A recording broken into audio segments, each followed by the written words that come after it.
Welcome to the Bulletproof Screenwriting Podcast, episode number 68. Compromise for your dream, but never compromise on your dream. Imran Khan.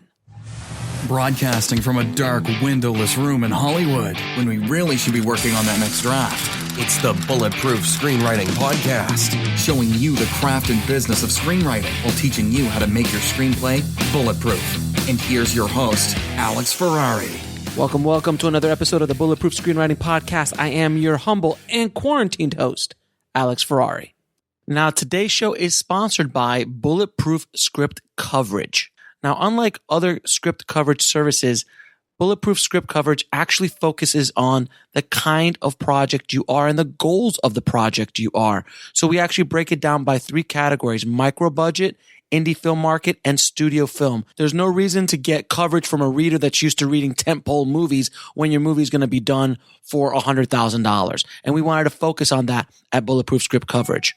Our readers have worked with Marvel Studios, CAA, WME, NBC, HBO, Disney, Scott Free, Warner Brothers, The Blacklist, and many, many more. So if you need your screenplay or TV script covered by professional readers, head on over to covermyscreenplay.com. Before we get started, guys, I set up a special link to help people affected by the coronavirus, and you can donate to Feed America. There is a lot of people in need out there, and Feed America is a great organization, and they're helping millions of people on a daily basis, and they also need your help. If you want to donate even $5, $10, it goes a long way. Head over to indiefilmhustle.com/help. Now, guys, today on the show, we have Naomi Beaty, and she is a screenplay consultant, a screenwriting teacher, and former studio executive that worked on films like Twilight, Percy Jackson and the Lightning Thief, and the Stanford Prison Experiment. And she also runs a website called Write Plus Co.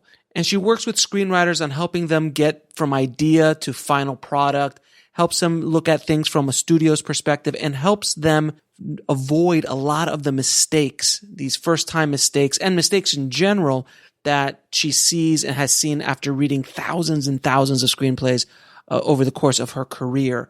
We had a really interesting conversation. We go off the deep end a little bit sometimes, analyzing films and talking about shows and projects and things like that.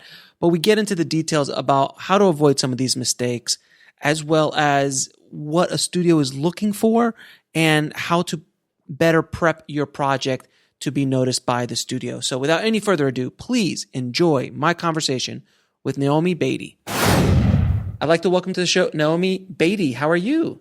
I'm good. How are you? Thank you so much for being on the show. I truly appreciate it. We've been playing phone tag for a little bit, so with all this craziness going on in the world, it's difficult to get on. But I really appreciate you coming on. Now, I wanted to ask you first question: how did you get into the business?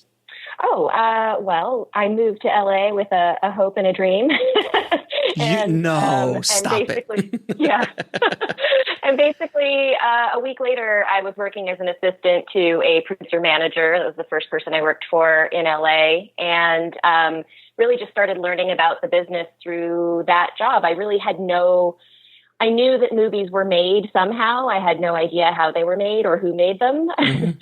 So that first job was really a big part of my education and just giving me sort of an overview of how the industry works.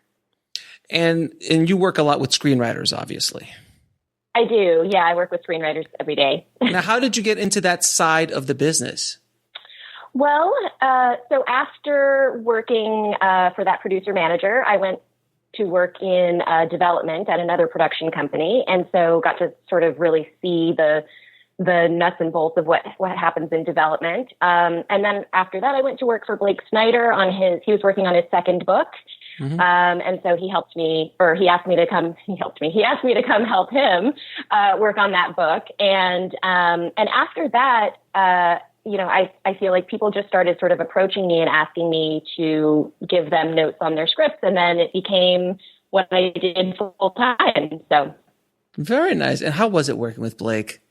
Oh, he was a great guy. I actually met him through my first job. He was friendly with the producer manager that I worked for. So I had known him for a few years before he was writing that second book and asked me to come help out on it. And he was just always one of those guys who was super generous with his time, always took a genuine interest in people, so yeah, it was a good experience. And for people who don't know who Blake is, Blake Schneider wrote the pinnacle book, if you will, called Save the Cat, which has kind of revolutionized Hollywood. That's for sure when that book came out.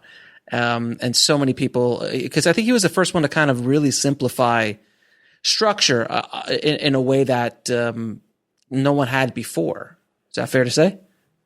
Yeah. I think that's one of the things that makes it sort of an enduring, go-to in kind of the screenwriting education space, is because it makes structure so accessible. And so I always recommend Save the Cat as sort of, if someone's interested in learning about structure, that's like the first place I think you should go, because even though there's much more to learn after that, and, you can read a lot of other books, that gives you like a really good, concise and accessible overview of how structure works.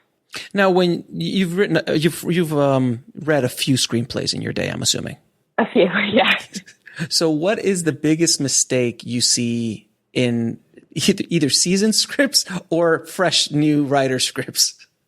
Gosh, that's a big question, because I think there are, you read enough scripts and you sort of see patterns. There are a lot of sort of buckets that these, issues fall into. I would say maybe for beginning screenwriters, working on their first or second screenplay, it's not really understanding how to create sort of a forward momentum in the story. They have scenes and maybe visuals in their head, but they don't really understand that each scene needs to make progress in the plot or in the character development or something. You know what I mean? So it's sort of, when you read those scripts, it can feel, like we're just observing somebody's thoughts versus watching a story play out, watching a character pursue something. Yeah, when I've read scripts, a lot of times, especially from first time writers, they will just sit there and like, I always use The Room, the infamous The Room, for like scenes, like you're supposed to cut out stuff that is not necessary, and yet there's this one scene that's just so, I love that movie, by the way, is like when there's a scene where they come into a coffee shop and order coffee, but you see two other people order coffee before the main characters walk in that have no meaning in the story whatsoever. Yeah. And that's the kind of stuff you're talking about, right? Yeah, I mean, I think that movie could be really educational for a lot of people. Sure. But yeah, that's a great example. It's sort of like, I guess it's in any form of storytelling, you want to get to the point, and you don't want to get to the point to the degree that, there's no sort of detail or ornamentation or suspense built or something like that. But you do want to keep things moving because people get bored really quickly. So, that's really the thing that, I don't know, that the thing that you should keep in mind all the time is like, what's your reader's reaction to this, or your audience's reaction to this? Are they engaged by this? If not, like, let's move it along, And when, a lot of screenwriters, when I talk to them, they always ask me, like, what is the, what's the magic number as far as how many pages you got to be really, to grab somebody's attention? Like, how long do I have before the reader just throws it away because there's 6,000 other scripts that they have to read? Yeah, I've heard a range of things. I mean, for myself, because I'm usually working with the writer, so obviously I'm reading the whole thing and I'm giving it all of my attention.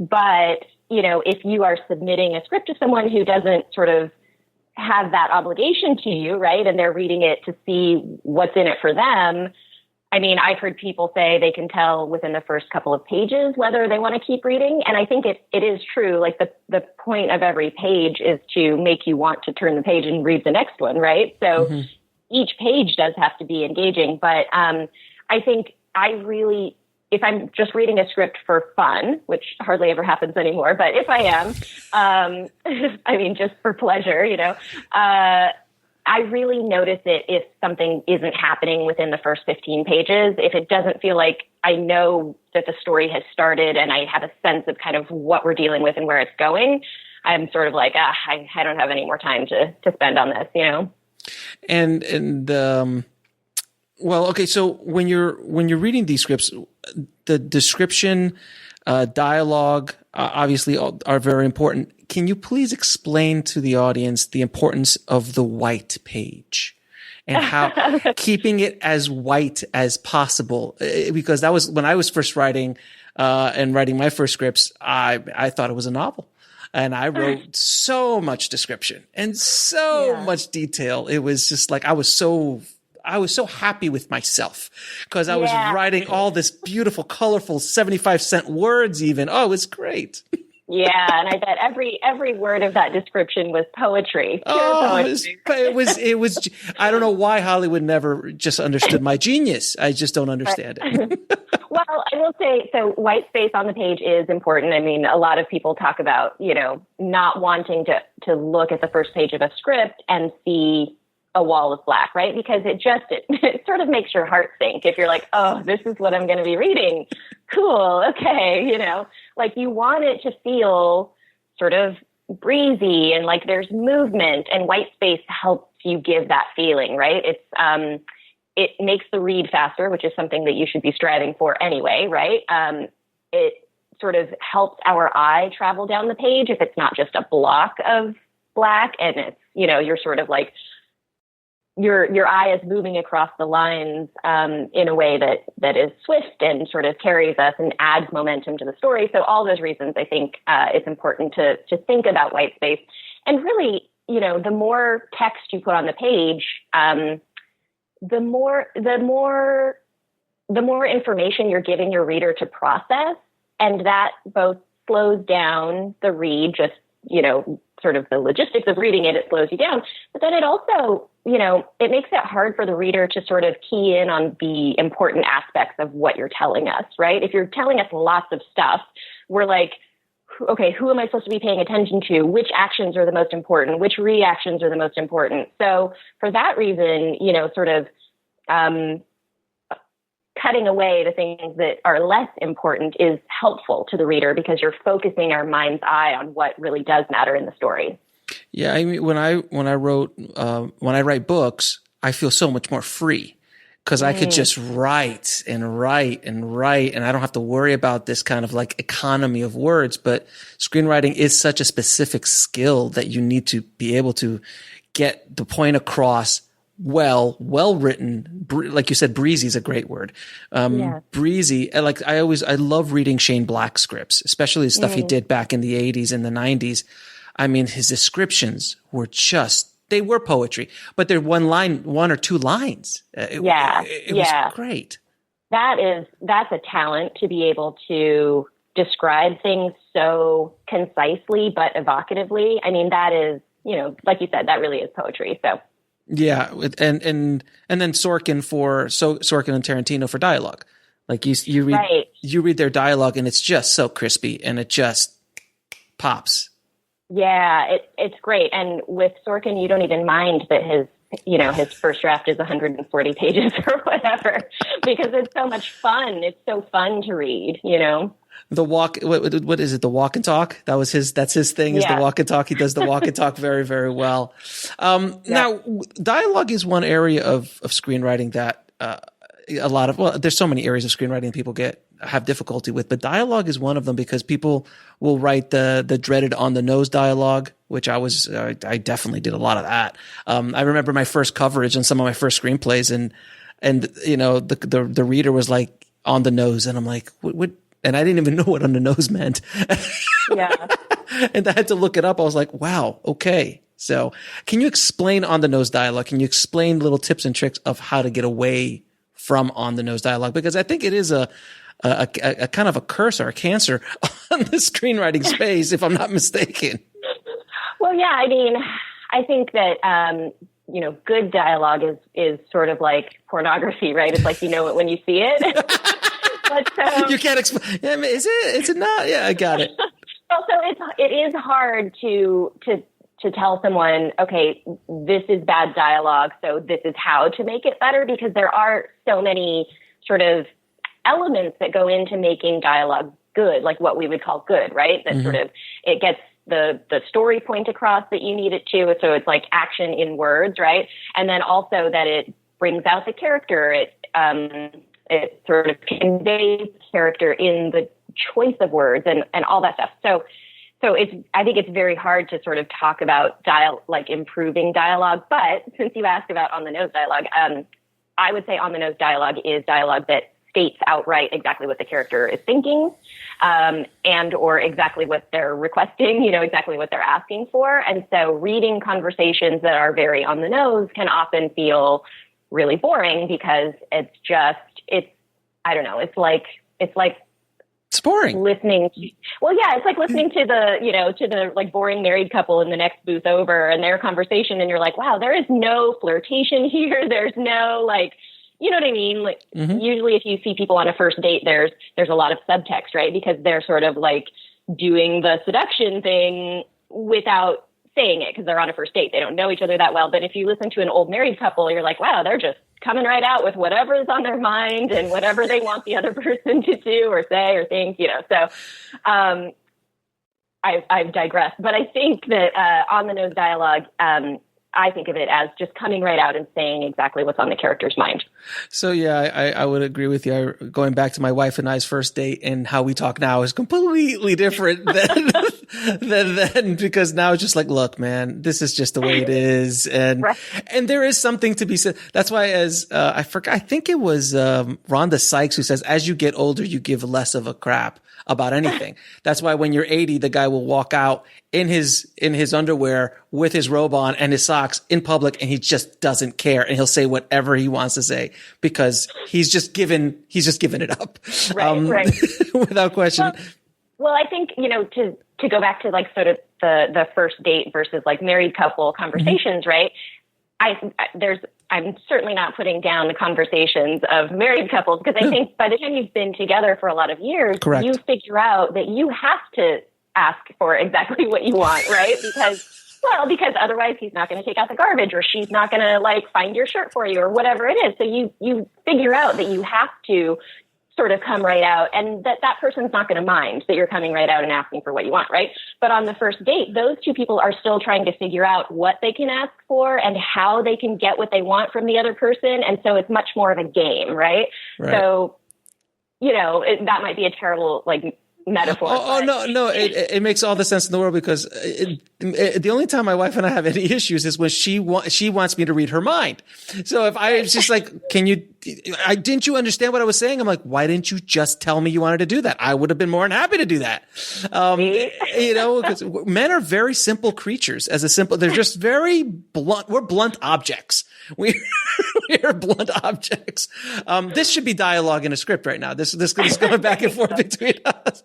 Now I can just tell just be more on the nose, honey. I just need you to be more on the nose. Just be on the nose. Just be on the nose. Now, you did say something you mentioned the word called subtext, which is something that is another area of dialogue writing that is really, I think, misunderstood and very underused. Because if you start analyzing old movies, or just good, well-written movies, well-performed movies, a look can say 1,000 words. Emotion, he put the glass down, he washed the dishes. The way he was washing the dishes or the way she was washing the dishes said volumes about what was going on because he just knew that she was cheating on him or he was cheating on her or something like that. That's subtext, in my opinion. I'd love to hear what your thoughts are.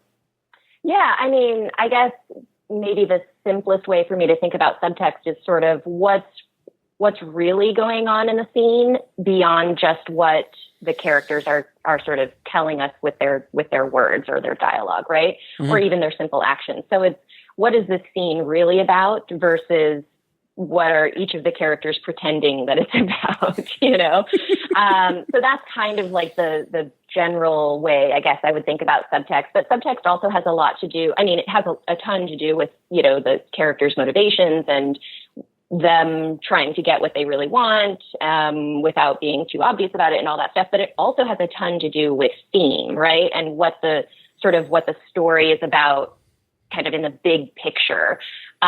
So I think another way to think about subtext is like when you step back from the movie, what was it really saying or what was it really trying to convey? And then how was that sort of layered into every scene as well? There's a scene in The Bodyguard, Whitney Houston and Kevin Costner's Bodyguard, where I think the old personal bodyguard of Whitney, and he comes in and he feels threatened. And there was something that happened, and they went the kitchen scene. If you remember the kitchen scene, where I think Kevin Costner's eating an apple, and the other guy comes in, and they say no words, and they just start to fight, and and it's just this back and forth of like who's in control, who's the alpha. And at the very end, without saying words, it was just motion. At the very end, Kevin Costner's works like, I just don't want to talk about this again, and walks out. Nice. It was so. That's a great one. It was so wonderfully, but that's subtext in a broader way, but it is subtext. And good subtext it just makes the scene. Yeah, it really does. And that sounds like a great example. I'll have to go back and revisit that one and look at it. Another one that comes to mind, and this is a little bit less sort of, pure subtext, what we're talking about, and a little bit more just really clever execution. But if you remember that scene in The Wire where they go to the crime scene and the only dialogue in the scene is the F-bomb, do you remember that scene at all?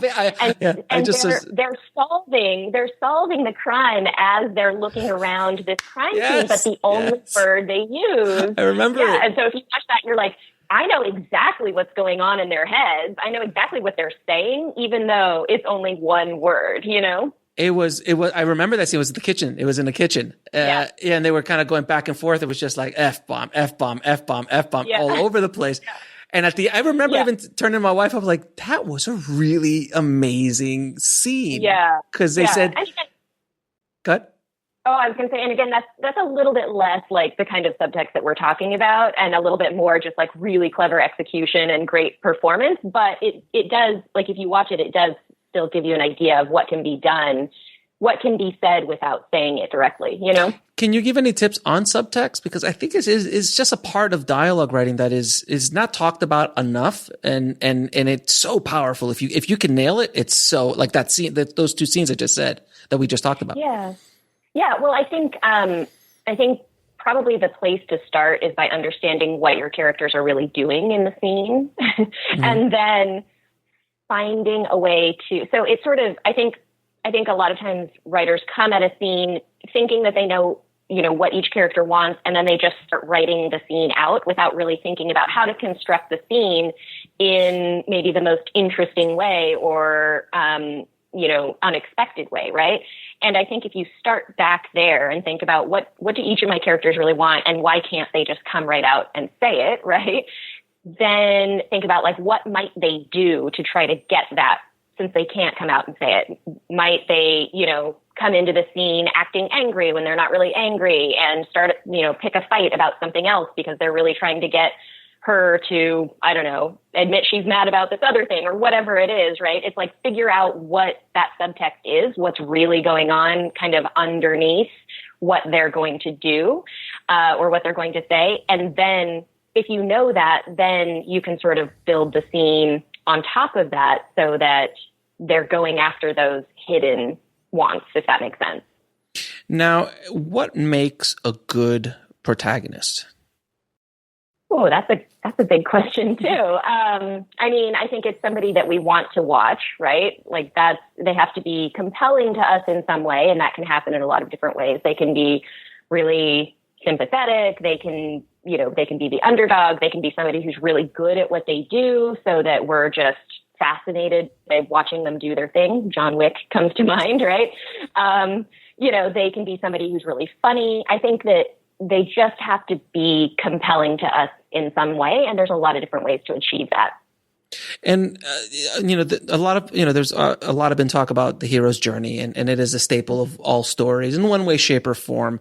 Though, the detective story can't have a hero's journey as much. There are certain limitations to it, but like a character like James Bond, one of the most famous characters of all time, he never changes. There is no hero's arc for him. He is the exact same person, except for maybe the Daniel Craig versions. He became a little bit more, especially in Casino Royale. That was just such a That's why it was such a revolution that he showed his armor. So all those first like 20 movies or 15 movies, it was just him being cool all the time and always winning and just nothing. He never changed. But when you added a human element to it, it elevated Bond to a place that it hadn't ever been elevated to. Would you agree?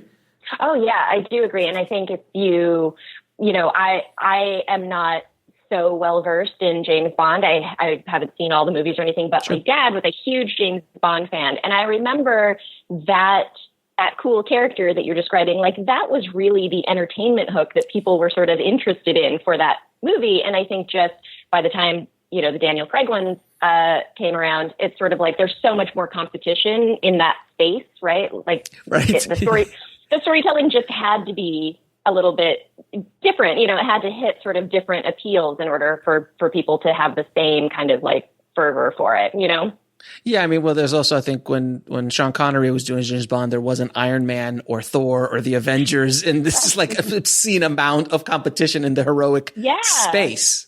Yeah. I mean, if you think about it, it's like Fast and the Furious, like every action movie now has that sort of cool, well, not every action movie, I guess, but there's a lot of action movies with like very cool heroes, even John Wick, like we just mentioned. So there's so much more competition. Yeah, and John Wick, I mean, I love to talk about John because because I know him personally, obviously. But me and Keanu, we hang all the time. No, John Wick I found very interesting of a character because he is a character where as people looking at stories or listening to stories or watching stories, we are attracted to people who are the best at whatever they do. Rain Man comes to mind, even though Raymond and Dustin Hoffman's character he was just a prodigy, and Wick is a prodigy of violence. But his character, like what I found so wonderful about him is that everywhere he went, people were like, "Hey, John. Hey, John." Like everyone just like, they just talked about him. He was like a legend before he walks in the room. I just started watching cause I'm in quarantine like the rest of us. I'm catching up with a lot of TV that I haven't watched. I just started The Blacklist.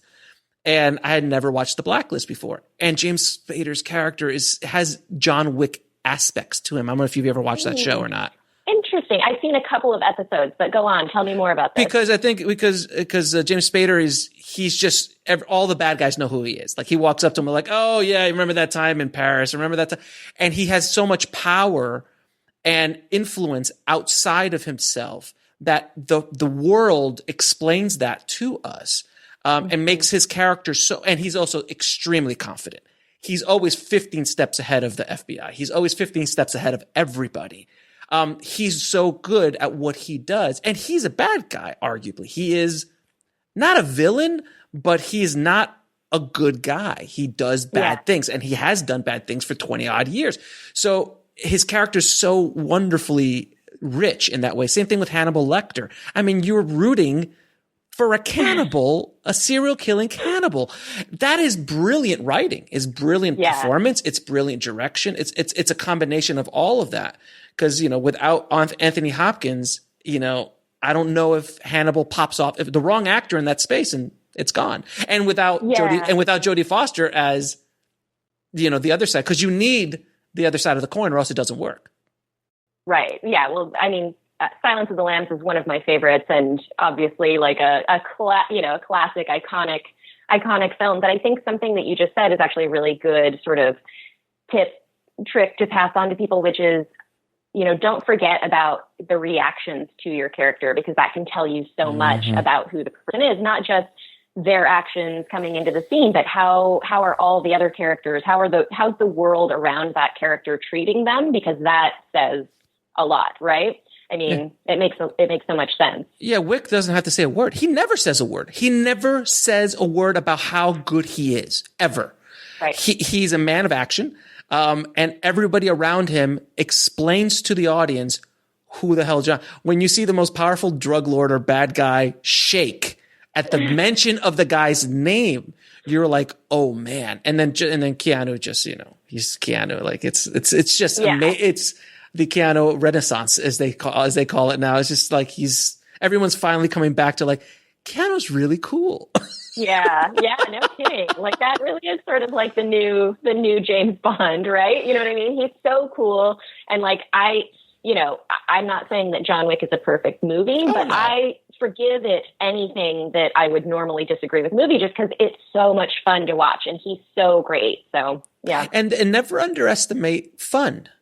I mean, look, Fast and Furious there's entertainment, right? I mean, look, the Fast and Furious I've been watching since the first one came out in the theater, and the first one was Point Break. Let's just be honest. It was Point Break. They stole Point Break. It's exactly the same story. They just put cars instead of surfers.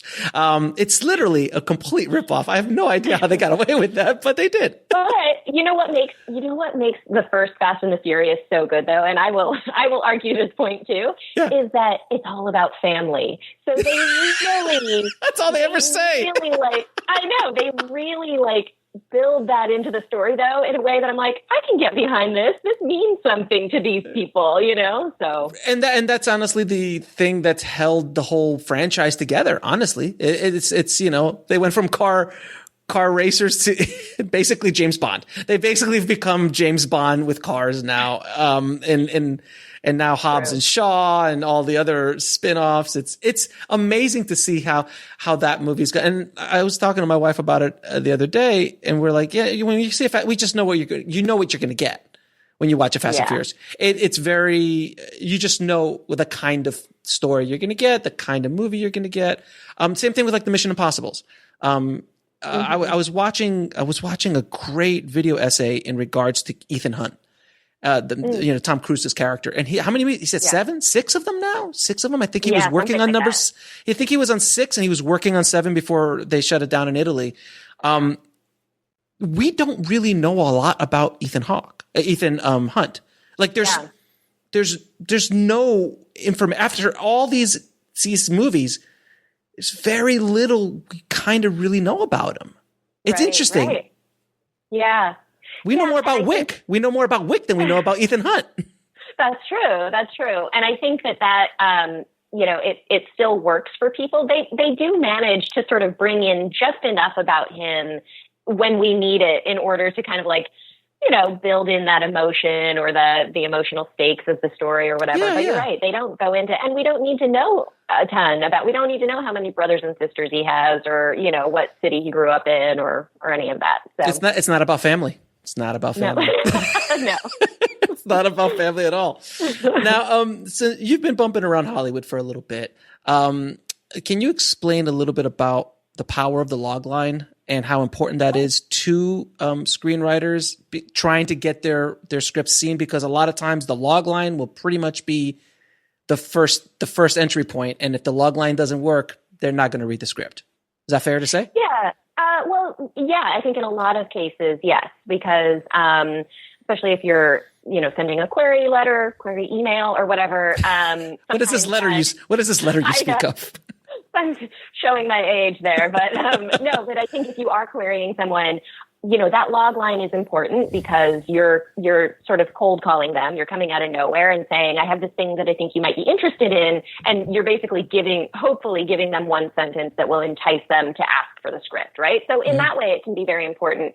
I don't want to place so much emphasis on it though. Like if you don't have a good log line, you'll never make it in the industry. No, of course not. But it does help. Right. Yes, it can be very, very helpful. And I think it can be helpful in a few different circumstances. One being while you're developing your story, because I think a lot of times, writers get excited about an idea, but they don't fully think through the story before sort of jumping in. Especially if they're new to screenwriting and they're like, I can see the whole thing in my head. I'm just going to start writing. And sometimes that works, but sometimes that ends up with, 500 pages of we're trying to figure out what the story is. Right. So I think a logline can be really useful when you're developing your story idea because it forces you to sort of think through the story and explain it in one sentence. And so it's a low time and energy investment for you to figure out, does my story work? Do I have a story here? Do I have something that can be translated into a screenplay, right? And then, like you were saying, for pitching or writing query letters, a logline can be really useful because if you can write a good version of that logline, then it really can entice someone to ask for the script and it can, open that door to getting you read.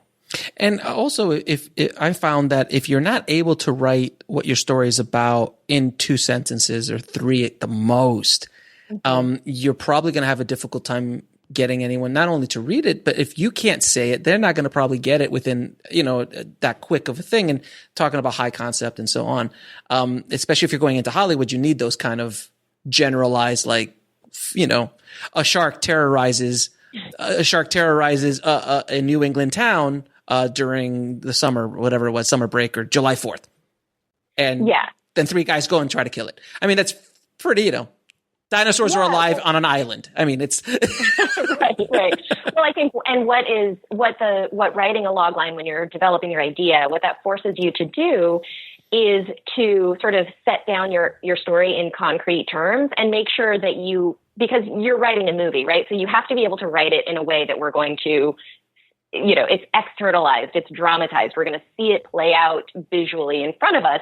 And I think a lot of times the hardest stories to log line concisely are the ones that don't have that external concrete sort of element, right? So there's a lot of sort of, circling, like, well, it's about somebody who explores the trauma that they experienced, and then they have to, reconcile and decide if they can move forward. And you're like, but what am I watching? I don't know what that looks like on screen. And so the log line really does force you to sort of go, okay, here's the externalization, like here's the dramatization of this story. So I'm describing it to you in concrete terms because that's what I'm going to be putting on screen, Now, do you recommend outlining a story prior to screenwriting? I do. I mean, I'm a huge outliner. I think you do the same amount of work regardless of where in the process you do it. But if you outline, I think it's less painful when you go through that process, So I know there are people who are pantsers who really like to just sit down and explore and discover on the page and all that stuff. And I think you'll end up doing pantsers and plotters. You'll end up doing the same amount of work regardless.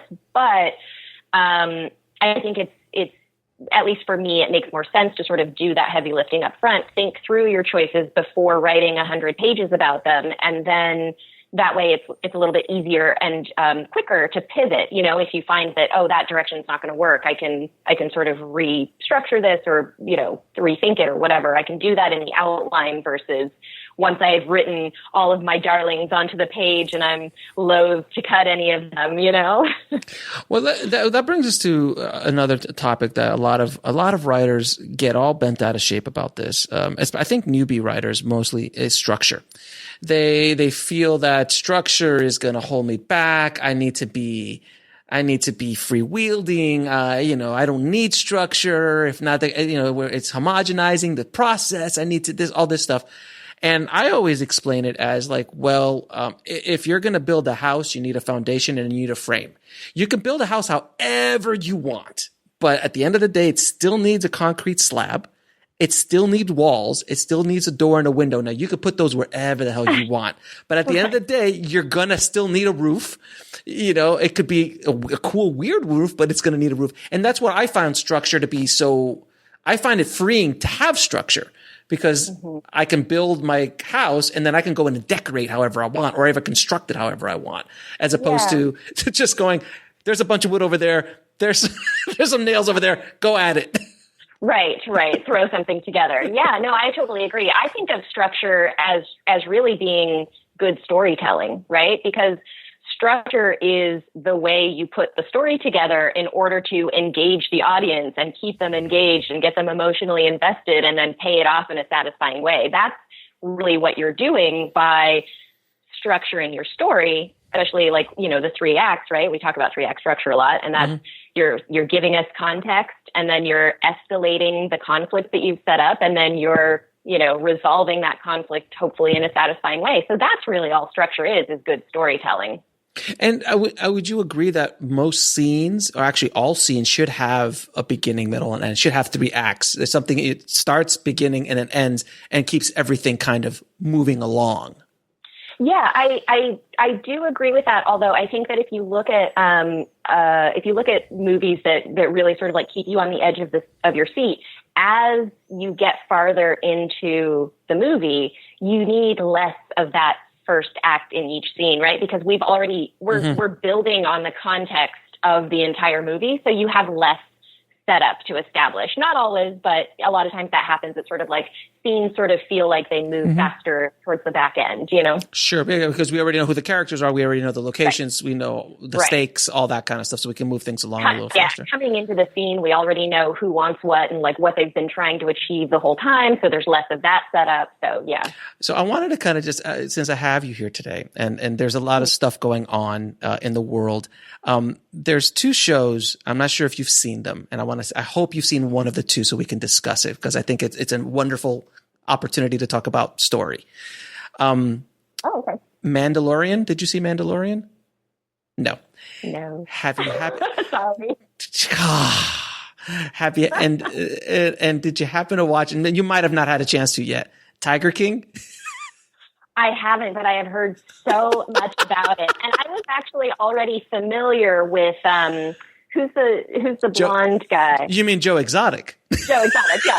So I was already familiar with him and kind of the story of him, but I understand that that's not what the entire show's about, right? No, it's honestly, I don't know if it's the quarantine talking, but it is.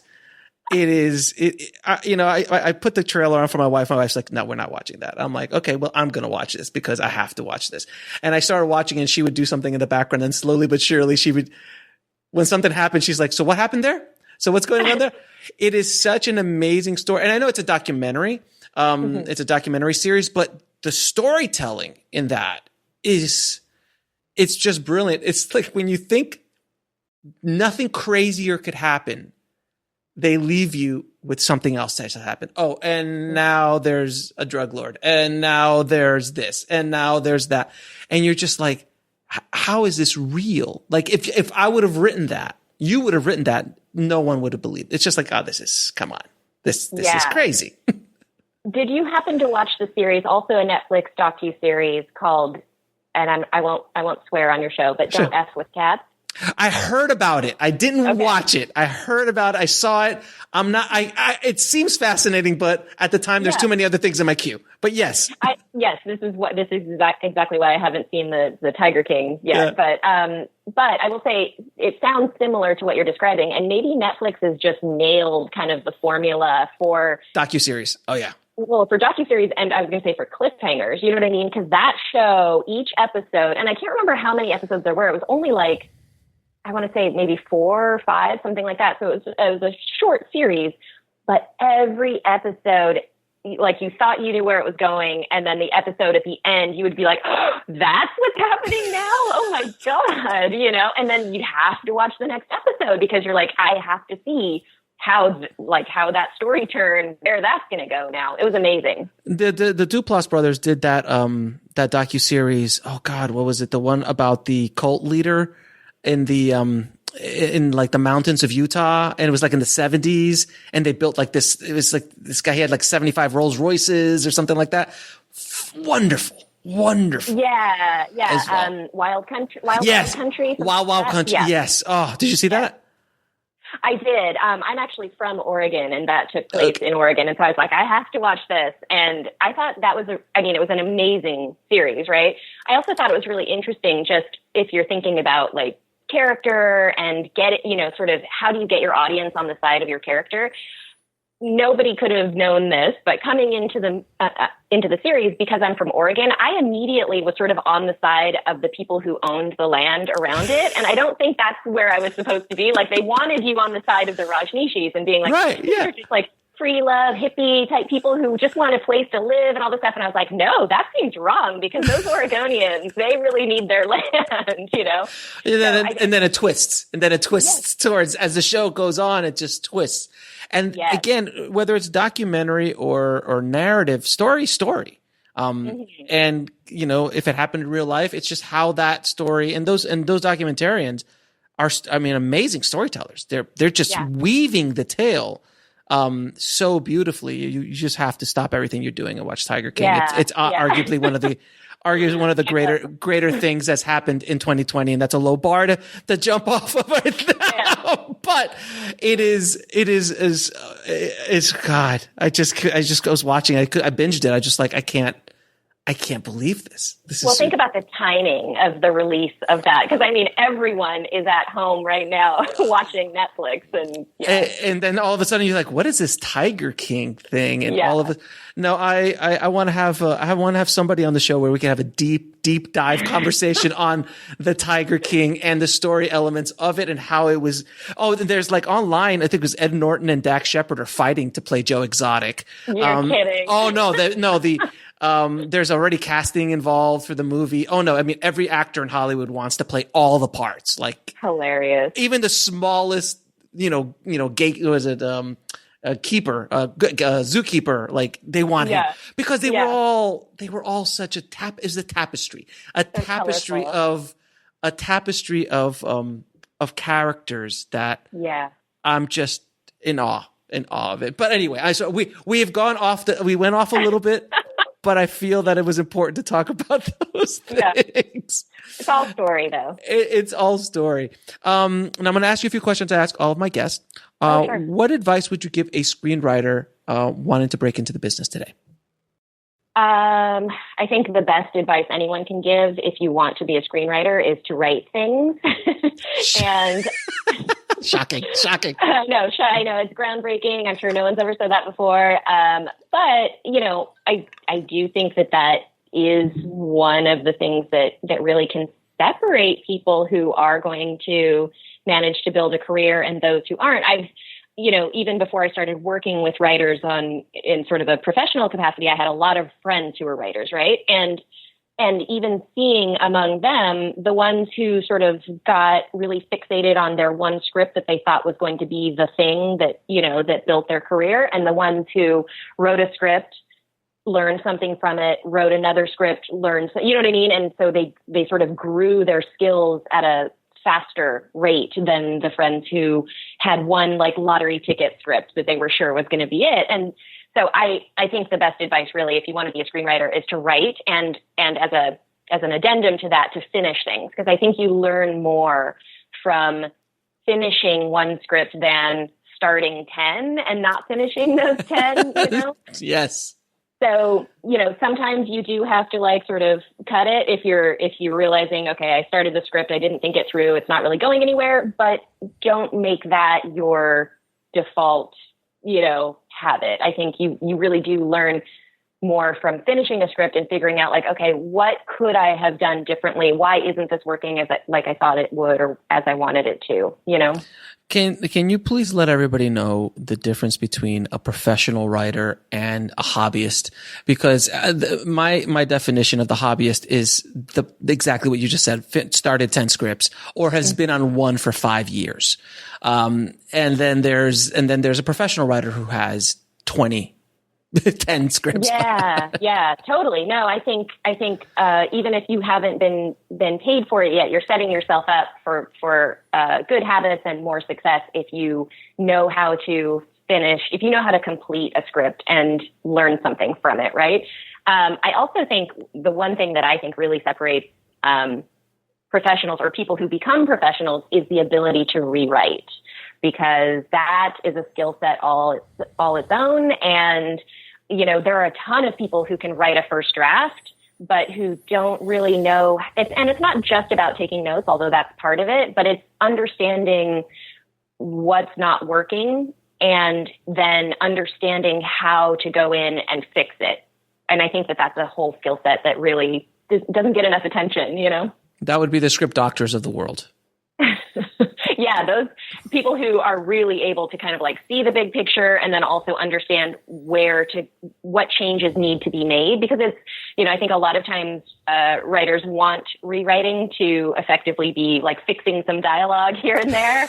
And that's not usually the case. And so people who are very good at rewriting are able to see the big picture, understand either what's not working or what somebody wants them to change about it, right? And then knowing how to implement those changes on sort of like a global level in the screenplay. Now, what is the lesson that took you the longest to learn, whether in the film industry or in life? Ooh, that's a good question. One lesson that I am still trying to learn is to speak less and listen more. Yeah. But honestly, I think the lesson of like if you want to write, you have to write. It's such a simple concept, and it's one that I think still come back to. And 3 of your favorite films of all time. Oh gosh, well, since we've been in quarantine the last couple of weeks, there's been a lot of discussion of like best movies worth watching, recommendable movies, things like that. I will say I'm not saying these are the best movies ever. They are movies that are special to me. Sure. So just the other night we rewatched So I Married an Axe Murderer. Nancy Travis and Michael Myers. Yes. 90s. Again, not saying it's the best movie ever made, but it has a place in my heart. Sure. I loved that movie when I was younger. And Mike Myers is just so funny, right? Yeah. So I'd say, I'm going to put that on the Desert Island movie Sure. list. I also just rewatched Blue Ruin, which I think is phenomenal, and I would definitely say that's a great movie. I don't care what anyone else says, worth watching. And Back to the Future, probably. Oh, yes. Back to the Future. I'm waiting for my daughters to get old enough to watch that. They won't get it just yet, but... Yeah. I have fond memories of seeing that movie with my dad. So it's like definitely both a good movie and also just it's a nostalgic movie. So. And I'm old enough to see, I saw it in the theater when it came out, and I watched it, and when it came out, that was just like, what? What? There was a lot of that in the 80s. Like, what just happened? It's like when I saw Die Hard in the theater for the first time, I'm like, what is going on? Yeah, I think Back to the Future was one of the first times I remember being like, sort of being startled by how good a movie was. You know what I mean? Being like, whoa, that was way better than I thought it was going to be. Maybe that says a lot about the movies I was watching as a kid, but See, I didn't feel that when I went to see Howard the Duck at the same time. It was not the same vibe. I didn't get it. It didn't hold up as well. Now, where can people find you and what you do? Let's see. Best place to find me is on my website. It's writeandco.com. There's, all sorts of screenwriting articles and various resources on there. So that's the best place to track me down. Very cool. Naomi, thank you so much for being on the show. I really, truly appreciate it. It's been a pleasure talking to you. We'll have you back after you watch Tiger King. All right. Thank you for having me. It was great. I want to thank Naomi for coming on the show and dropping those knowledge bombs on the tribe today. Thank you so much, Naomi. If you want to get links to anything we spoke about in this episode, head over to the show notes at bulletproofscreenwriting.tv/068. And guys, I've set something up special for you. If you want to get access to a free 3-part video series taught by some Oscar-winning and big blockbuster screenwriters like David Goyer from Dark Knight fame and the Blade trilogy, and Paul Haggis, the Oscar winner behind $1 Million Baby, Crash, and Casino Royale, arguably one of the best James Bonds of all time. If you want to get access to this free video course, head over to bulletproofscreenwriting.tv/free video series. Thanks again for listening, guys. I hope you're staying safe out there in the quarantine that we are all under still. But the good news is there's no excuse not to write now. You're home. I know Tiger King is waiting for you, but do take this time and work on your craft and get as much stuff written as possible. So when this thing does eventually lift, you will be armed and ready for the marketplace with new product and new scripts and new things to hopefully help you on your screenwriting path. Thank you again for listening. As always, keep on writing no matter what. I'll talk to you soon. Thanks for listening to the Bulletproof Screenwriting Podcast at bulletproofscreenwriting.tv.